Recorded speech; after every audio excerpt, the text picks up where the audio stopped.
Hey everybody, and welcome to today's webinar, How to Develop Your 2020 Marketing Plan. My name is Matt Barry, I'm the founder of Q4 Launch, and we are excited that you guys are along for the ride for us while we dive into this all-important topic. And today's gonna be a little bit different. It's a little bit different for a couple of reasons. One, you're not looking at my screen, so that's exciting. We're changing things up a little bit, trying to bring you more live content as we head into 2020. So we talk a lot about changes you should be making in your marketing plan. We're making some in ours here at Q4 Launch as well, and we hope you guys like this new experience. Let us know in the comments on this video below. Whether you're attending live, checking the live stream with us, or you're watching the recording, let us know in the comments below whether you like this new format. So excited you guys are along for the ride along for the ride with us. Also trying something a little bit different and going back to our roots with our marketing boot camp to end the year. So this is the first of 6 marketing boot camps that we're going to bring to you. We're going to try to make these a little bit shorter videos and bring you some really quick, intelligent topics on things you can apply into your marketing to drive results in 2020. So this first one is going to be a little bit longer because we're going to tackle all of the topics at one time at a high level, and then we're going to have some follow-up webinars we're going to be talking to you about. You've already probably seen emails about, maybe already registered for, on diving deeper into some of these individual topics we're going to teach you today. And the reason I said we're throwing this back to some of our early days, the very first webinar series we ever taught was titled the Q4 Launch Marketing Bootcamp, and we still have 3 or 4 customers 6 years later that were a part of that very first original marketing bootcamp. So a shout out to you guys who are joining us today. Maybe you were in that very first marketing bootcamp, and here we are 6 years later, having been through tremendous growth over those 6 years, and we're doing it again, and we're excited to bring you this content. So without further delay, we're going to get right into it. A little bit quick housekeeping though, a couple other things we're doing different. These recordings are only going to be available for 1 week after we went live. So if you're not watching this within the week, you're not going to get the content. We're going to take that down at the end of that week just to kind of protect our content, make sure that we're keeping fresh content out there for everybody, and you're not stumbling across something that was shot years ago that's not necessarily as relevant anymore. So that's a change. We're also going to be changing up Q&A. We're going to try to not include that at the end of our webinars or at the end of our boot camp, but email us or call us if you have questions, and we'd be happy to answer those. So it's just a couple things we're going to change up to try to make this the experience a little more relevant for you. So with that, let's dive into how to develop your 2020 marketing plan and get my headshot off the screen so you can just focus on me live in the flesh with you guys. All right, so let's dive into the first thing here. Let's start by setting goals. I'm a huge athlete, love doing endurance sports, and every time I sat down with a new task, I always think about, all right, what are my goals? What do I want to accomplish? What races do I want to run this year? What speeds do I want to run them at? What new challenges do I want to take on? And the same is true inside of our organization. We're a very goal-driven organization. We work with our customers to set goals and then to create a strategy to achieve those goals. So you, as you're preparing your 2020 marketing plan, need to start by setting goals. What do you want to increase your revenue by this year? What do you want to increase your direct bookings by? Understanding how that's different than revenue as a whole. What do you want to increase repeat guests by? What do you want to increase your average booking by?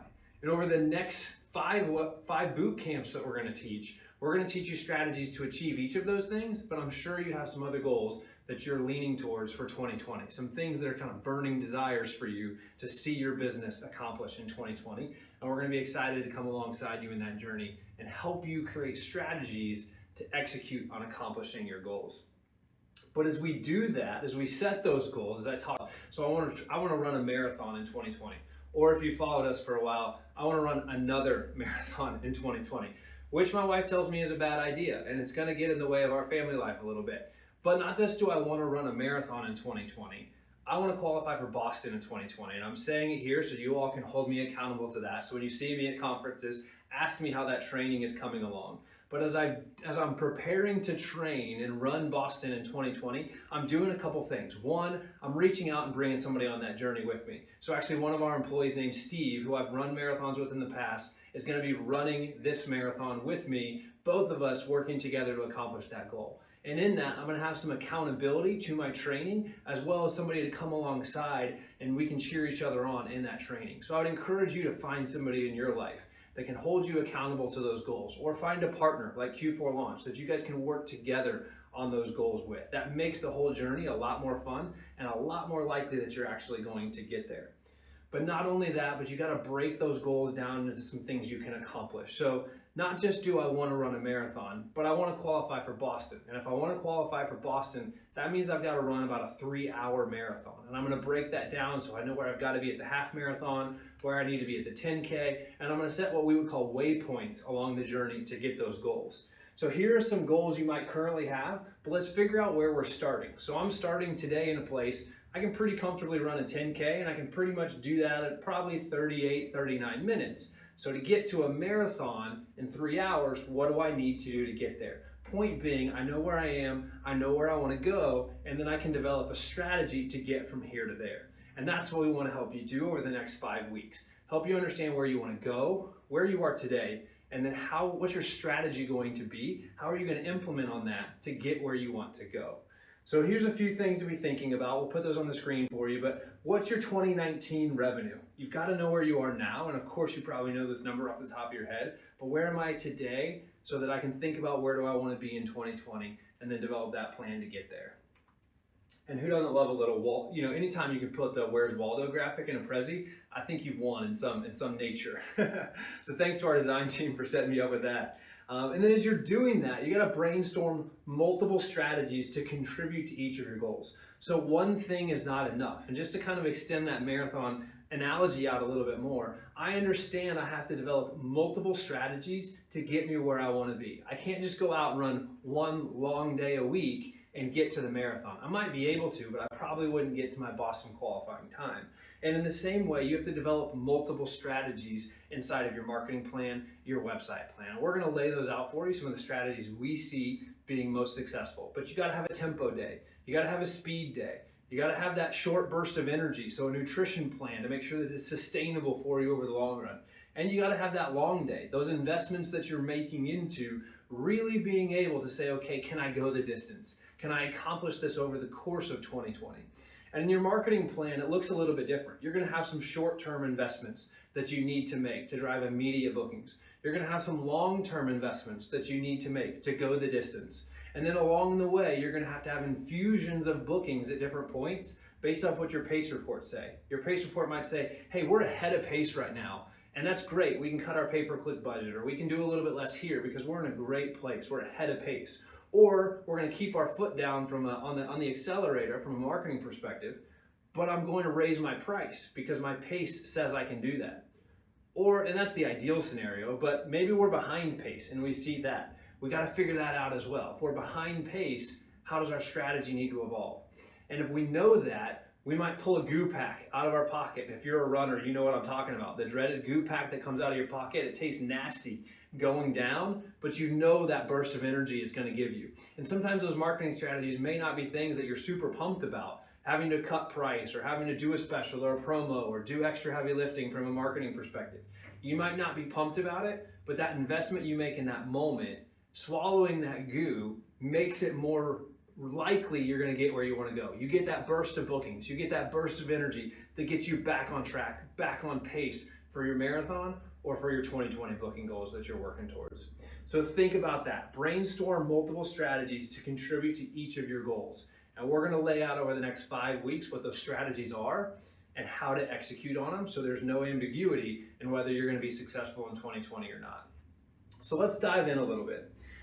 As we do that, we're going to really look at developing our 2020 marketing budget.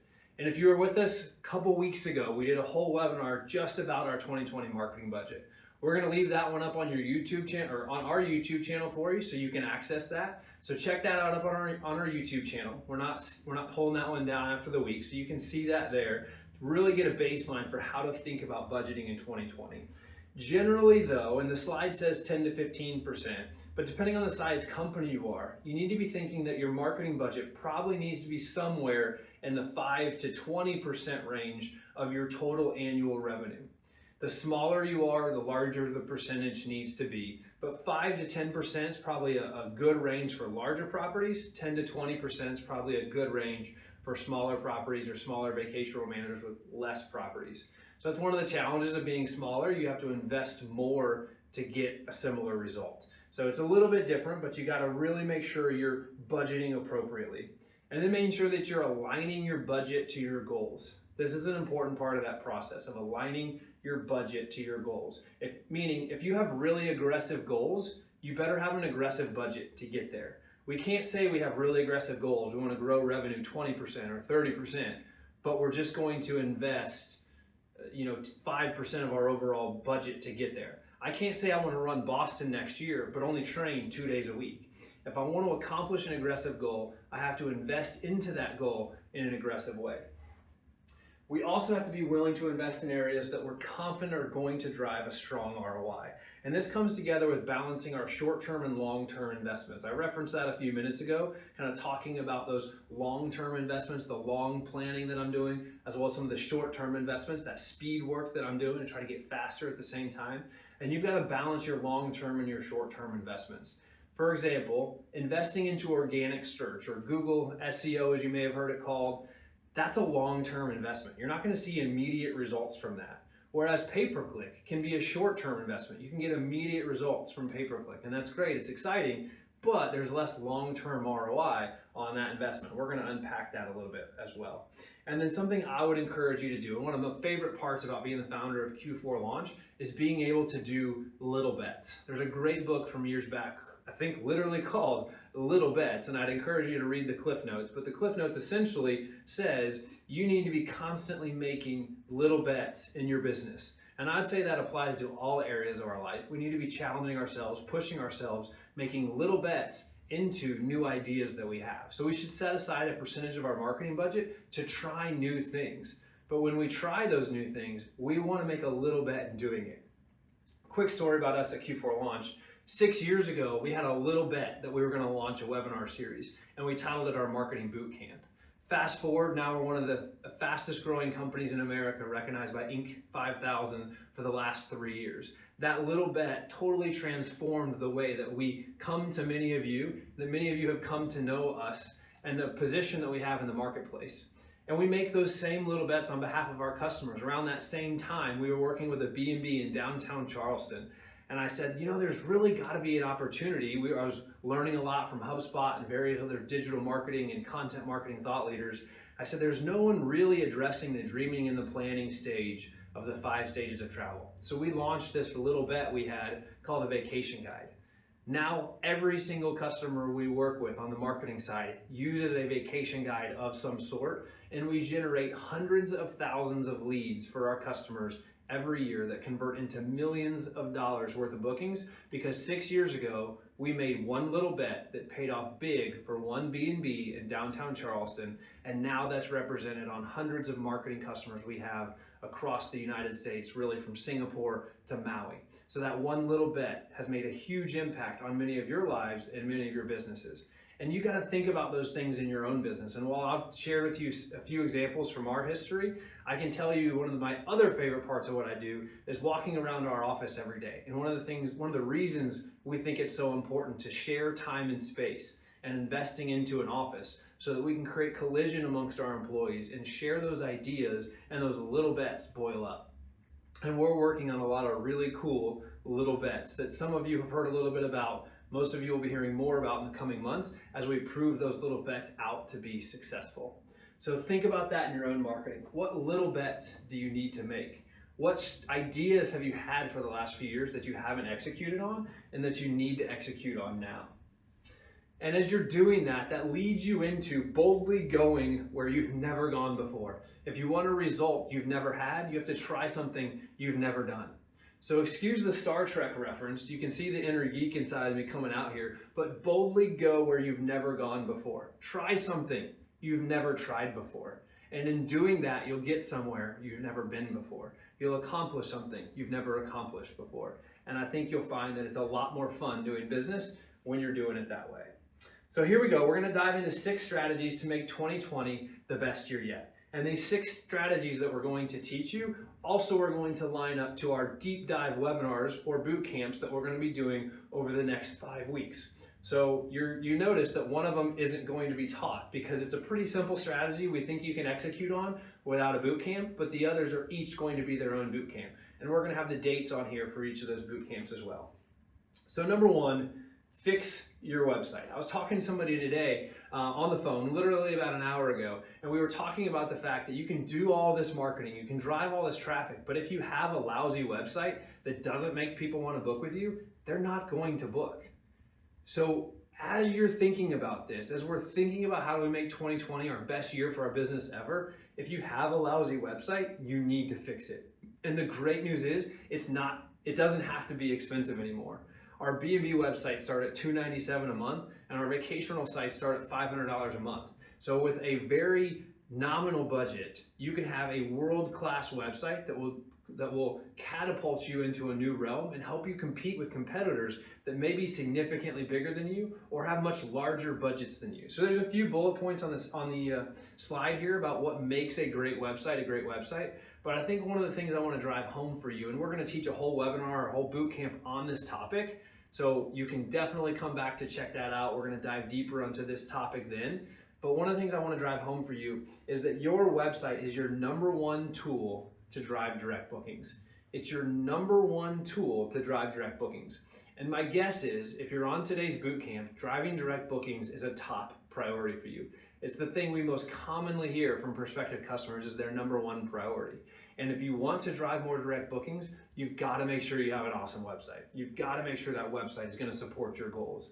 And really coming together with a team of people that not only know how to build a website, but they view a website as a marketing tool. They view that as the hub of everything you're going to be doing from a marketing perspective. And if you're a marketing agency building a website, you see the world very differently than if you're a website designer or website developer first and foremost, and just building it to kind of check the boxes. When you're a marketing agency or a marketer, you see things differently. You think about conversion differently. You think about how people might enter the website or navigate through the website differently, or how calls to action might impact somebody at different stages of their journey differently. So having that website built by somebody who is a marketer first, I think is a really big deal. There's a few other points there, but some of the big things we need to hit on as well is what we believe is making it future-proof. We believe the future of the websites will all be a lot more like software. About 10 years ago, I was in the software industry, and the software industry went through a change where they moved from software was an instance and you bought it. You might remember getting software in the mail or going to Staples and buying a CD and putting it in your CD drive and loading that software on your computer. Your computer today probably doesn't even have a CD drive.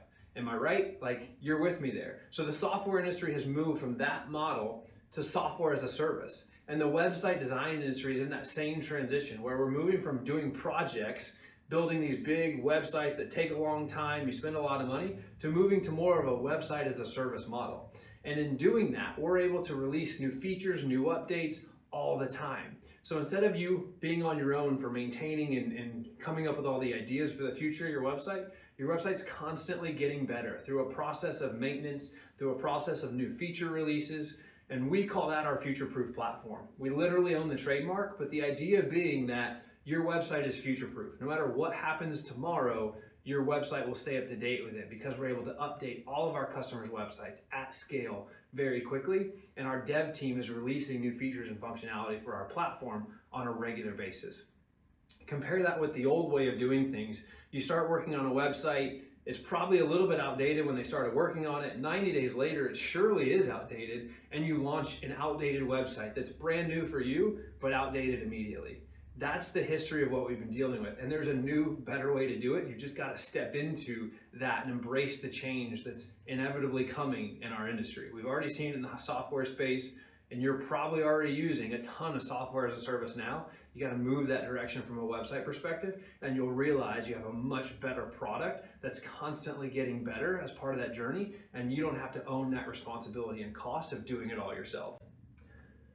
So here's just a quick before and after. We'll pop that up on the screen for you as well, but what it can look like when you move from the old way of doing things. This website on the left was 8 years old, I think, but they were afraid to change, right? They spent a ton of money building this website 8 years ago, and they didn't want to go through the process of change. They move into a future-proof platform model, and by doing that, they're able to reduce that development cost, but also move into a place where things are constantly changing, evolving, and getting better every day.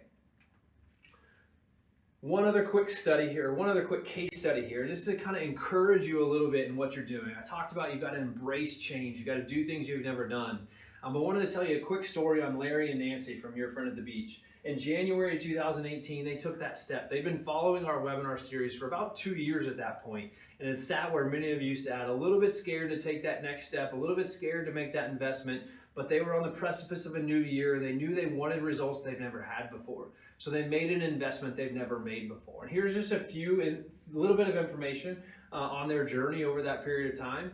This information we need to update when we get to the end of the year, we will, but I can tell you, because I just saw Larry at a conference, this data is even better now than it was when we wrote this up. But their number one goal was to reduce dependency on OTAs, or as we said, to get more direct bookings.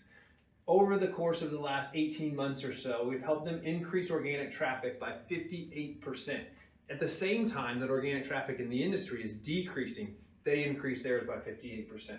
We increased their total revenue by 22%. We increased direct bookings by 121%. And we decreased their third-party bookings by 52%. Some really shocking statistics, and their journey is going to be different than your journey. But the point I think you need to take away from that is they did something they've never done. They got up and they got willing to get to a place where they were confident in their next step to move forward and make an investment they've never made before. And as a result, they're seeing results in revenue they've never seen before. Moving along here, number 2, increase organic search or Google traffic. Our boot camp for this is going to be on November 26th, which is the Tuesday before Thanksgiving. So I'm committing to coming to you on Thanksgiving week on a Tuesday. Y'all better show up. Don't make me waste my Thanksgiving week. No, I'm just kidding, but I do hope that you're there. We battled with that whole Thanksgiving week, but I think Tuesday will be early enough. We can have a great webinar, a great boot camp for you. So this is one you definitely do not want to miss. Google drives more direct bookings than any other source for our customers. Our average customer sees 50% of their direct bookings coming from Google search.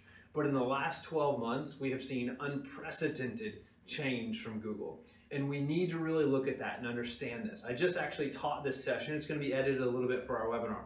But I just taught this session at the VRMA International Conference in New Orleans. I know many of you were probably there. That's probably where you met us for the first time. The room was standing room only. People were huddled in the hallways. People were coming up to me because they couldn't get in the room afterwards, trying to unpack it. So we're going to teach that again with a little bit slightly edited content specifically for this audience. 1, so people who are at the conference can get it, but 2, so everybody can learn from the changes that are going on in our marketplace, because you have to think about this differently. We have seen so much change in the last 12 months. You have to change as well. And here's just a quick screenshot of what that change has looked like. We're going to put this live up on your screen for you, but here's a quick screenshot. I did a search for Charleston hotels, bed and breakfast, or vacation rentals. I didn't even know what Google would come back with, but they did a great job coming back to that search query, which no one actually searches that. I searched it because I know all 3 of those audiences are joining us on the boot camp today. But what I want you to take away from this is that if you used to be the #1 search result for this, the #1 organic search result for Charleston hotels, Charleston bed and breakfast, Charleston vacation rentals, of course fill in your own destination, you're now number 9. You're below 4 ads, and you're below this whole map experience and this more hotels button. So you used to be #1. Technically, you still are the #1 organic result, but because of how Google has changed this design over the last 3 years, you now are way down this page, meaning that the traffic you used to get is going to decrease significantly in 2020. Even if your ranking stays the same, traffic is going to decrease significantly in 2020. And for the specific search I originally did was Charleston hotels. There are no local companies on the first page of Google for Charleston hotels. There are no Charleston hotels on the first page for the term Charleston hotels. It's all OTA driven content. So they're leaning more and more towards OTAs, which means our strategy has to evolve. Our search plan has to evolve. We need to still work at SEO because there's still going to be a tremendous amount of traffic coming from it, but we have to evolve our strategy. And on that webinar, we're going to talk more in depth about how to do that. So make sure to register November 26th for our Google 2020 webinar, What You Need to Know. Moving on to number 3, invest in Google or Bing ads. This is a tremendous way to drive more traffic and drive more bookings for you. And at the same time, we have a little bit of a love-hate. I personally have a love-hate relationship with Google and Bing ads. 1, mostly because I want to earn that traffic. And historically, we've been able to do a great job of earning that traffic for our customers through our organic efforts. And we still do, But because of changes Google is making, and there's a class action lawsuit about all this, some of you are probably involved with, which I'm not going to get into today, where people are suing Google for the changes they've made to their platform. But because of the changes they've made, it's become more of a pay-to-play medium, which many mediums are becoming more of a pay-to-play platform. It's a mouthful, but that is definitely one of them. So I'm going to talk to you in depth in our December 3rd boot camp about PPC advertising and how to maximize your return on ad spend. But I want to touch on it briefly here today. There's some things we love about pay-per-click. One of them, our customers see an average of 10 to 20x return on ad spend.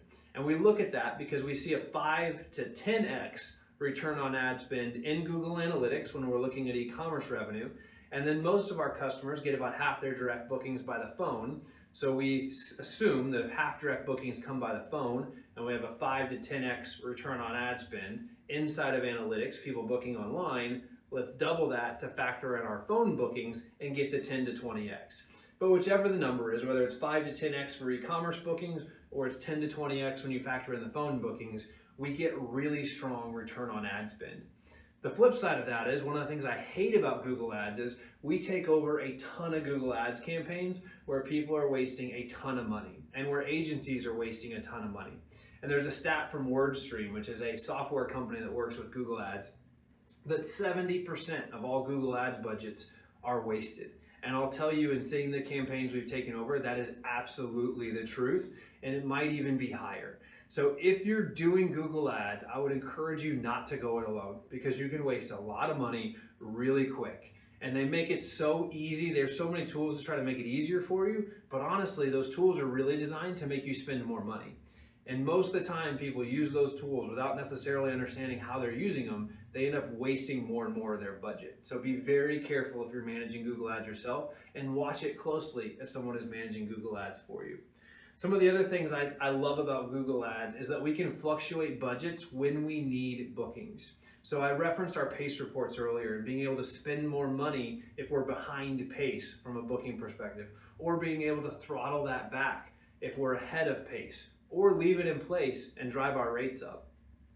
That is one of the things I love about it. One of the other things that I love about it is that we're really able to match our budget to when our booking seasons are.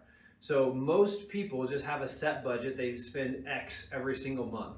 One of the things we're working really hard in the fourth quarter of this year within our Google Ads strategy is to match our budget more to when our bookings are coming in. Now you have to spend a certain amount in Google Ads to really make this strategy make sense. But if you're spending above that threshold, and that threshold is different for everybody. I know the next question is, well, what's the threshold? It's different for everybody. So we analyze that and make recommendations to our customers accordingly. But when you're doing it that way, it just makes a lot more sense to match your budget to when your bookings are coming in, making sure you're spending the most in the season that the most people are searching and actually in a position to buy. So just matching those things up, it's one small thing you can do to increase your return on ad spend. One of the things I don't like about Google Ads is it creates almost zero residual value. Meaning that I buy a click, the click comes to my website. If it books, I got transactional value, but not residual value. If it doesn't book, they're gone forever. I've made a brand impression, so maybe there's some residual value there, but they're probably gone forever and they're gonna click on some other ad next time they come up. Flip side of that, if I'm investing into organic search and I'm earning my way up those rankings by doing great quality SEO and doing the things Google wants to see, I'm creating value that will last for a long time. So that's that long-term investment on the search side, whereas pay-per-click might be that short-term investment you need to make on the search side. And then you have to know where you are as a business, or your agency partner has to know where you are as a business on be able to make those recommendations long-term versus short-term investments. One of the other really hard things about Google Ads is it's getting increasingly competitive. So as it's getting increasingly competitive, people are spending more and more money on Google Ads, and Google is pushing more and more of that traffic to OTAs, which means the share that's available is less and less. So we have to spend more and more money to get it. And I was just looking at somebody's Google Ads campaign yesterday. They spent about $15,000 a month on Google Ads. And while they were doing okay from an e-commerce conversion rate perspective, their cost per click was way too high. And because their cost per click was way too high, their return on ad spend was lower. So as we were talking to them and talking about changes we would make and how we thought we could impact their business, I said, hey, I think you guys are doing a good job from a e-commerce conversion rate perspective. So you've got the right ads, you've got the right keywords, you got a lot of things going right. But for whatever reason, your cost per click is way higher than I think it should be. And that would be probably the thing we'd be focusing on first, was how do we maintain that quality of traffic you're getting, but use better bidding strategies and better content scores, better quality scores to be able to bring our cost per click down, which will dramatically increase your return on ad spend. So understanding where you are changes the strategy you take on how to solve the problem you're trying to solve. But if you're not in that place of getting a 5 to 10x return on ad spend that you can track in Google Ads, we need to talk. Get a hold of us, because you're wasting money on Google Ads, and we'd love to help you get that on the right track. So definitely get a hold of us. And if you can't answer the question on what your return on ad spend is, you got a different kind of problem, but you've still got a problem, get a hold of us. We'd love to talk to you about how to do that. And our contact information is all over the place, so I'm sure you can find that. But that's a great opportunity. Number 4 here, send better email. On December 10th, we're gonna do a boot camp called 5 Tips for Revenue Generating Emails. But email marketing is one of the most powerful things, but it's one of the most underutilized things at the same time. As I travel and I speak at conferences, I'll often poll the audience about different marketing strategies they're using. And every time I talk about email marketing, the fewest hands in the room go up for sending consistent email out. And I think one of the reasons is it's the hardest thing to do. It's one of the hardest things to do consistently. It's just time consuming, it's hard. There's a lot of misconceptions around email that result in people not sending good quality email, which means they don't get results, which means they send less. That's not the answer. You've got to really build a strategic plan around your email marketing, and we're going to teach you how to do that on December 10th. But there's a few things here to think about as you're doing that. One, you've got a database of the people that are most likely to do business with you because they've probably done business with you in the past. It's a gold mine. You just got to pick up your shovel and your pickaxe and go after it from an email marketing perspective. Start mining that gold in that database you have. The next is email produces the highest ROI of all digital marketing mediums. All the studies that are out there, email tends to perform around a 40x return on investment. So when you're thinking about what you're investing into email, traditionally it generates a 40x return if you're doing it right and you're willing to do the things that make email really, really work, which we'll dive into on that boot camp. As you're thinking about that, make sure you're balancing that book now special offers message with the destination oriented content. If you're just like promo all the time, you start to train your list to expect a promo. But if you're only destination oriented content all the time, you're probably not seeing that kind of return on investment. And that's a mistake we've made at different times as an agency. We've been a little too heavy on the destination oriented content because we want to work so hard to build a brand. And sometimes we haven't been as aggressive as we should have been on the booking side of that communication. So that's one of the things we're doing differently. And for our customers, you've seen that in your fourth quarter strategies, hopefully, that you're talking to your customer success managers about. If you're not our customer, it might be a mistake that you've made in your own email marketing, and it might be why it hasn't performed for you. So come to that webinar. We're going to talk about some of the strategies that we have that are working really, really well for us. One other case study here. This is a case study of a customer that drove $400,000 in direct bookings via email last year. So when we talk about the capabilities of email, we have real case studies, and this is just one, and it's a big company. I don't know exactly their annual revenue, but it's a big company. I get that's probably a much larger number than some of you can even think about attaining, and you got to think and scale to your own company. But we drove $195,000 in trackable bookings that we could see in e-commerce.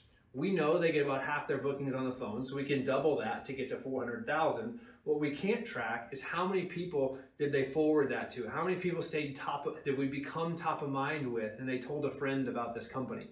How many people then Google searched the company's name and that booking got attributed to a Google search instead of to an email campaign? So I think that number is probably actually higher, but that's what we can actually show and prove. And I'm not so worried about the 400,000 number because forget about that. The point being, whatever it is for you, you've got to build this into your strategy to drive revenue in 2020. 400,000 may be a huge number for you, or it may be a small number for you. It's not the point. But how can you work that into your strategy so that you can see a number in 2020 in your e-commerce analytics to be able to unpack and say, okay, I got this much revenue from email marketing, and it was a good return on my investment. Number 5, and this is the one we're not teaching a boot camp about because I think it's going to be very important in 2020. I've told you for the last several years it's very important, but we'd like to see more people prioritizing that. And it's to get more 5-star reviews. Your online reputation will be more important than it's ever been in 2020. I think it's just getting increasingly important every year. And it's actually one of the things we're going to talk about in our Google Search Bootcamp that we believe will play a bigger factor into organic rankings in 2020. But let me tell you a little story about some customers that we've had in the past that we've struggled with. One in specific that I won't name, but we had everything working right. We had traffic coming in from the right places, landing on the right pages, had a beautiful website. Everything was working really right. And we couldn't understand, why is this traffic getting here and not converting into bookings like we expect it to? And at some point in that process, early on in the scratching our heads of why isn't this working when it should be working? We got everything working right. Why aren't they booking? One of my team members came to me and said, Matt, have you read this customer's Google reviews? And I said, no, I haven't. Why? What's up? And they said, well, go read them and then come find me. So I went and Googled the company, I read them, and I was shocked by what I read. And I was like, no, like that's not hurting conversion. We got to find something else. And as the founder, that's what I had to challenge our team to do, was like, go dig deeper, don't give up and blame it on that. That was the right thing for me to do. But spending another 3 months working on it, trying to struggle through it, figure it out, we never got there. We made tons of changes, but never got there. And as I was unpacking that and we were having the conversation again as a team on why this isn't working, and I stopped and really thought about my own purchase behavior. Oftentimes what I will do is I'll go find a company, I'll find a product I'm excited about, and then I'll go check out their Google reviews. And I'll see, okay, is this really a company that I want to do business with? And with that particular customer, if their customer was doing that and they were coming across those Google reviews, they would absolutely have chosen to book with someone else. So we got them to the point they were ready to make a booking, but they weren't booking like we expected them to. And if you think about your own behavior, you probably behave similarly from a purchasing perspective. So your Google reviews are not just important for SEO, they're not just important for your website, but that's what people are checking out. That's what people are looking at to say, do I want to do business with this company or not? So you've got to prioritize that in your overall strategy. And you got to think about, what do guests and homeowners find when they're looking at your Google page? If you need more 5-star Google reviews, we have a great product we've built called our 5-star app. And you can check that out at q4launch.com/5stars. This isn't about promoting that product, but it will make such a huge impact in your business to increase the number of 5-star Google reviews that you have in so many different ways. SEO, but also, are people going to go on and make a booking with you once they found you? And there's an example of a negative review on the screen here.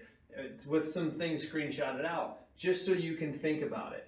And I've cut the name out, but I understand, cut some things out, but their customer service and dealing with a trip charge twice after speaking to them and canceling it and it taking days to get thousands of dollars back, I will never book with them again. If I'm a prospective guest and I read that statement and I will never book with them again, I'm probably not going to do business with them. You'd have to have a lot of 5-star reviews to convince me that that's one isolated incident. And unfortunately, in that case, it wasn't an isolated 1-star review. We all have them, right? We all have 1-star reviews with, for whatever reason, a situation didn't work like we thought it was, or you had somebody crazy who you just couldn't please and you got a 1-star review. We all have them in our history. That's not the point. But is there more than one? If you've got 25 5-star and 1 1-star, you're probably going to be okay. But if you've got 5 or 6 1-star and 5 or 6 5-star, you probably need to do something different. And in the same way, you've got to grow your reviews. So here's just a little case study on how Seaside Vacations, they've been a customer of ours for about 6 years. The screenshot's actually a little outdated at this point, but they started using 5-star. Since launching the 5-star app, we've seen our owner inquiries increase, and they keep telling us they read our reviews on Google. They now have over 240 Google reviews with an average star rating of 4.6. And this isn't about having a 5-star product, it's about delivering a 5-star experience, over-delivering on the expectation, and having a strategy to increase the reviews that you're getting. All right, so number 6, track and measure it with Google Analytics. And this is going to be our December 17th bootcamp. That week before Christmas, we're going to have some fun and get into the data of Google Analytics. But this is so important. As I talk to people at conferences and they come up and ask me questions after speaking engagements, I will often say, how often are you in your Google Analytics? And the response I usually get is, I don't even know my password. And that's probably true for most of you on today's boot camp, but that's not okay. Like, you have to be in your analytics. And I would say, if analytics isn't your favorite thing to do, make a monthly appointment with a bottle of wine or a 6-pack of beer and sit down and get into your Google Analytics. Like, find a way to make it fun. Or go to your favorite spot within your destination, the spot with the best view or whatever. So you kind of make it something that you look forward to. Most of us don't look forward to it. Most of us don't understand what it means when we actually even get in the data. But you have to understand it. One of the analogies that I've made is that your Google Analytics, and I think it comes kind of from this graphic that we see in the analytics typically, that up and down natural behavior, but I think your Google Analytics is the pulse of your business. And just like every time you go to the doctor, they check your pulse, you've got to be checking your Google Analytics on a regular basis because it tells us how healthy the patient is. And when we know how healthy the patient is, we know how to address their needs and we know how to build a strategy accordingly. So you'll hear us oftentimes offer to do a free Google Analytics for people, a free Google Analytics analysis for people, because we think it's so important that you understand what the data says and you make data-driven decisions based off of that. And we know that you don't probably understand it, and we know that you're not in there on a regular basis. Because we know that's true about our customers, we actually have developed a custom monthly partnership impact report, which is essentially a much easier to read executive summary of what's in Google Analytics. So we take the data out of it, put it in a much prettier format, and serve it up in a 3 to 4 page executive summary form. But if you're not in that place, you don't have a resource like that, you've got to learn Google Analytics, and we'd love to help you do that. So if you'd like a Google Analytics analysis, feel free to contact us, and we'll help you walk through that process of unpacking that data. Also register for the boot camp on December 17th, because we're going to dive into that and really going to teach you how to not rely on us for a one-off Google Analytics analysis, but teach you how to be in your data on a regular basis and make sense of it, and then make data-driven decisions with action steps to figure out how to change your marketing plan based off what the data is telling you. So make sure you're there December 17th for that boot camp. If you're not there live, I guarantee you the week before Christmas, you're not gonna watch that one on YouTube. So make sure you're there live. It's gonna be a really important boot camp. All right, so are you excited and ready to take your next step towards a great 2020? You have to step into that thing that you want. If you want 2020 to be a better year for your business, today is the day. Maybe you're listening to the recording, but today's the day that you step into that future, that you say, okay, I'm gonna take a step towards that. You've done that by registering for today's boot camp and watching the video and spending the time, taking great notes, hopefully. Take your next step by registering for the rest of the boot camps that I've talked about today. Make sure you register for those. You can find those on our website at q4launch.com. You can find registration for the other boot camps. You probably have a friend in the industry that needs this information as well. Share that with a friend, do them a favor, share our boot camp series with a friend. And then on the screen here momentarily, you'll see an option to request a 2020 marketing consultation.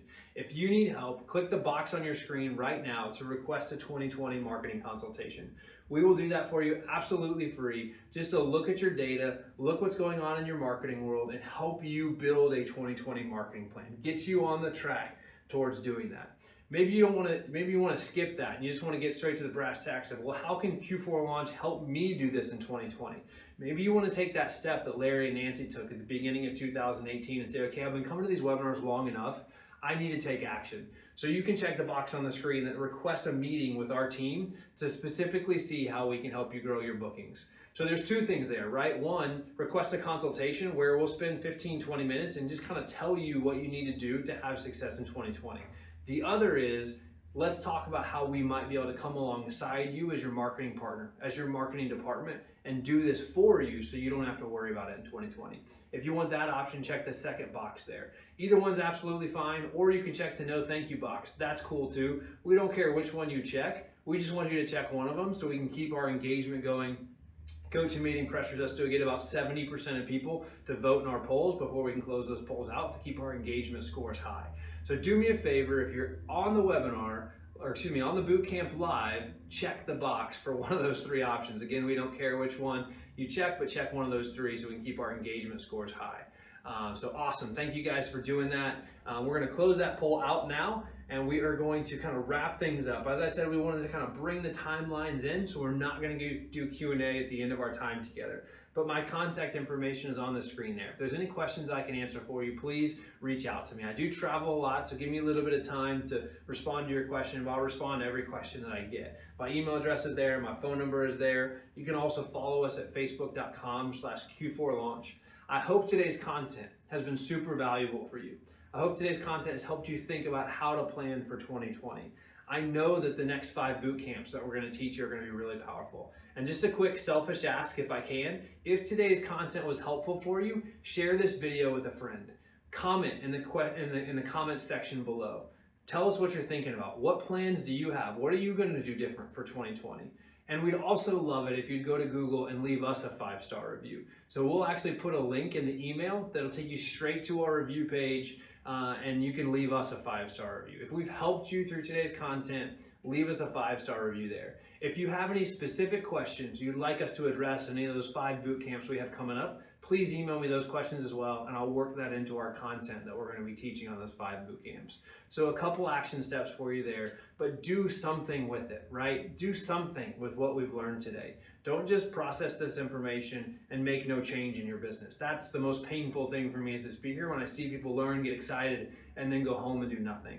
So do something. Pick some action steps. Take some time before you go back into the hustle and bustle of your business and pick 3 action steps, 3 things you're going to do differently, and commit to a time, invite some accountability into that to take those next steps in your marketing plan.